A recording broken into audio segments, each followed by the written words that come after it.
The profit and loss report gives you a full breakdown of your categorized income, expenses, and net profit totals for any date range you choose.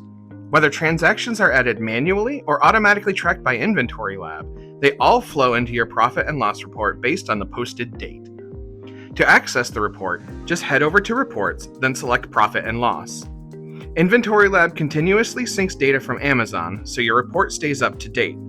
Sales are updated every 2 to 3 hours, reimbursements refresh daily, and other financials, like refunds, advertising fees, and storage costs, update after each settlement closes. Amazon typically sends settlement reports every 2 weeks. These reports include most of your expenses and allow us to reconcile your data for that time period. You'll see a timestamp on your report showing the last fully reconciled date. Remember, if a settlement closes on January 1st, some late transactions from that day might roll into the next report, so the reconciled date might show as December 31st.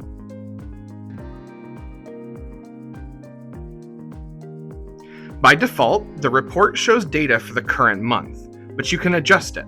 View daily, weekly, monthly, quarterly, or even create a custom range. Just make your selection and click View.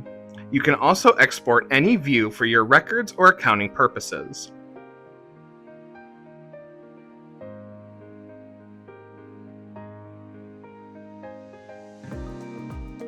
Let's break down the income and expense categories. Your income includes everything from sales, refunds, reimbursements, and shipping credits, to promotional rebates, gift wrap credits, and more. On the expense side, you'll see Amazon fees, FBA fulfillment costs, advertising, inbound shipping, storage, and refund administration charges. There are also detailed adjustments like retro charges, postage changes, and miscellaneous Amazon actions.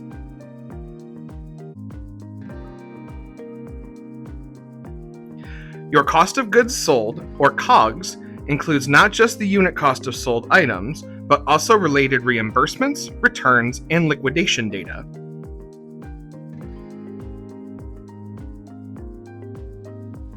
The final section is Other.